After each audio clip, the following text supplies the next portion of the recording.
Hi, my name is Erin Merritt, and I'm a human services student who is conducting a interview of a human services worker. This is Miss Ginger Cannon, who I was originally going to introduce, but I'm going to let her do that herself because I'm sure she will be much better than I. Okay, I'm Ginger Cannon. I have been teaching for 19 years. I've recently moved into a counseling position, but that is very, very recently. I don't know what else to say about myself, but Would you like to introduce where you work?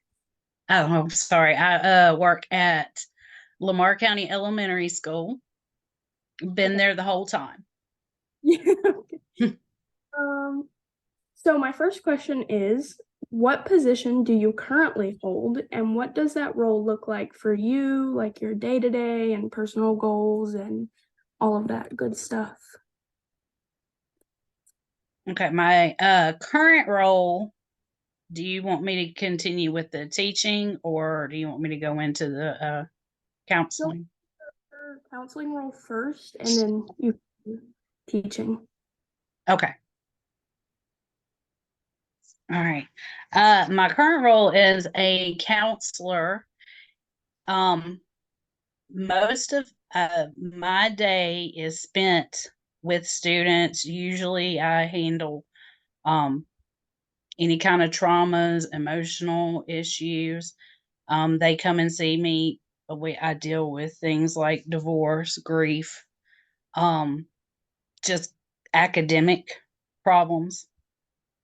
We have a lot of students at our school who have ADHD, and right now I'm working on trying to get some coping skills for those students with ADHD because there's a lot of parents who don't want to medicate and they shouldn't have to medicate.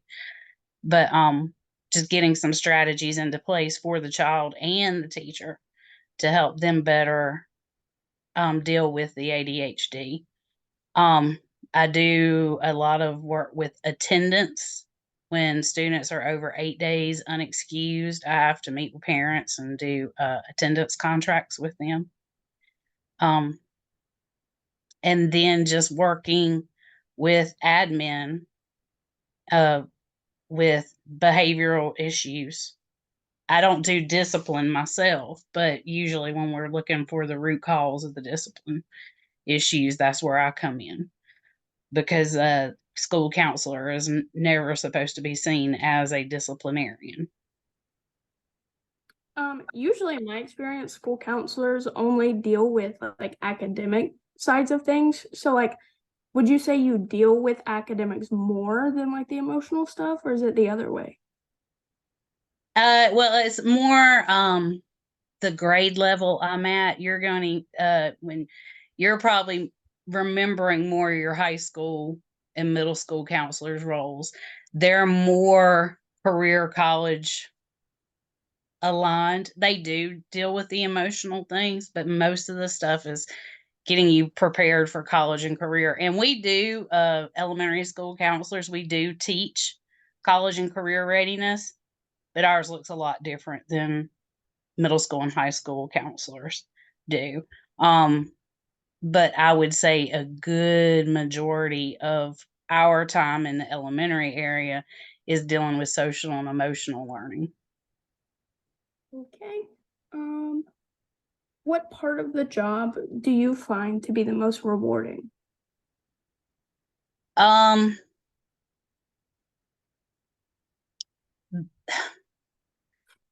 this is across the board for teaching and counseling is if you want immediate pats on the back or immediate rewards that teaching or counseling is not the way for you to go.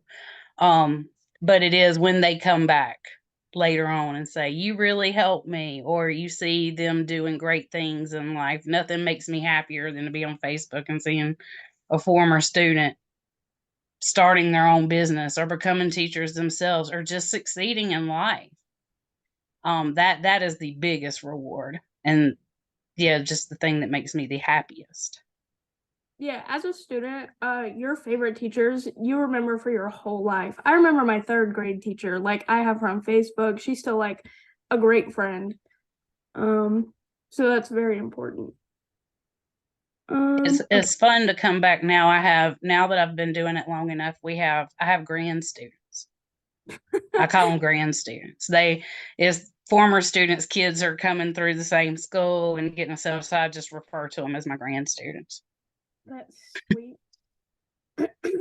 Um, my third question is, how has the transition from being a teacher to a counselor been for you? Learning curves, difficulties, or like anything you weren't expecting in your new role? Um, I Your perspective changes immensely. It is going from the classroom. I remember fussing about why didn't they tell me more about this kid? I'm sitting with them all day in class, but I don't, they're not telling me everything to know. And now I'm understanding that it's more of a need to know. You provide as much information as the teacher needs to know to educate that kid. And there's definitely reasons behind that, just for confidentiality and for protection for the student and the teacher. That's been interesting. Not letting, as far as teaching and education, you can't let yourself get too wound up in the emotional side of it, or you will get burnt out really quickly. Um, so it's important to just leave it there at the end of the day as much as possible. My biggest challenge so far is, after teaching for 19 years, having a schedule set out for me every day. At from 8 to 9, we do this. From 9 to 10, we do this. And now my day is just this big open block that I have to set my schedule and limit my time with this and give a little bit longer time for that. That has been a huge adjustment. And learning when to say, okay, you've been here long enough. It's time to go back to class. That kind of thing. Because I don't have a bell or a schedule mandating how long I'm with that kid. Do you prefer the scheduling or do you like being able to like do go as you need? Uh, Both have their advantages and disadvantages, I guess. There's no way to have an exact set schedule in the counseling department, because everything is really moment to moment. Things flip just Yeah. like that. So, In terms of your previous role, what did you find to be the biggest challenge and what did you find to be most rewarding? I guess you already answered the rewarding part. So what mhm. was the biggest challenge of being a teacher? Being in the area where we are, I guess lack of consistency from school to home. And a lot of our kids, their main priority is not education, and it's not their fault. I mean, if you're wondering where you're sleeping that night, or you're wondering if you're going to get to eat dinner that night, math is not your priority. Um, and rightfully so. So, and then just having, I think there's a constant not my kid feeling with parents a lot. And so trying to establish that connection with the parents and establishing a trust with them and getting them to realize, I'm not out to get you. I'm not out to get your kid. What I'm saying or what we're doing is for the child's benefit.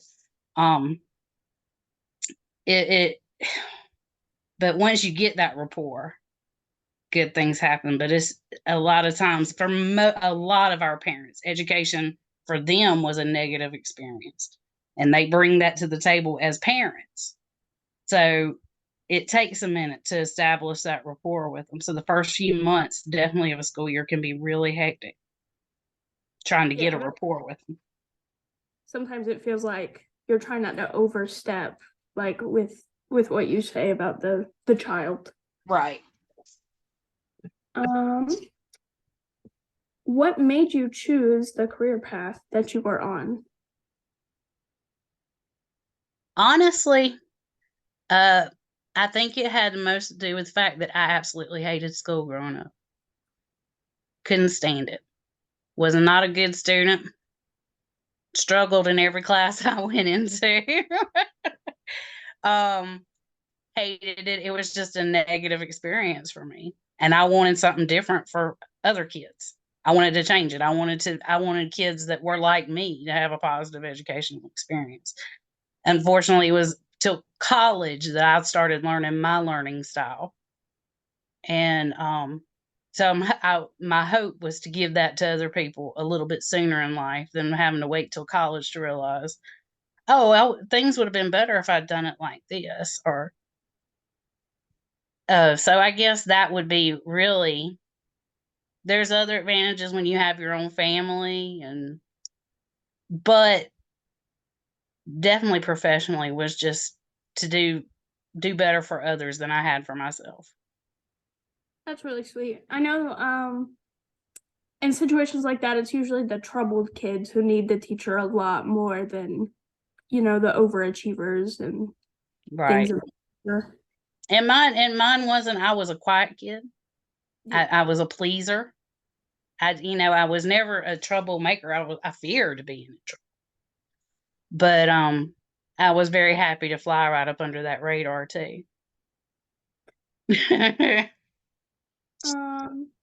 And finally, what is your greatest career achievement so far?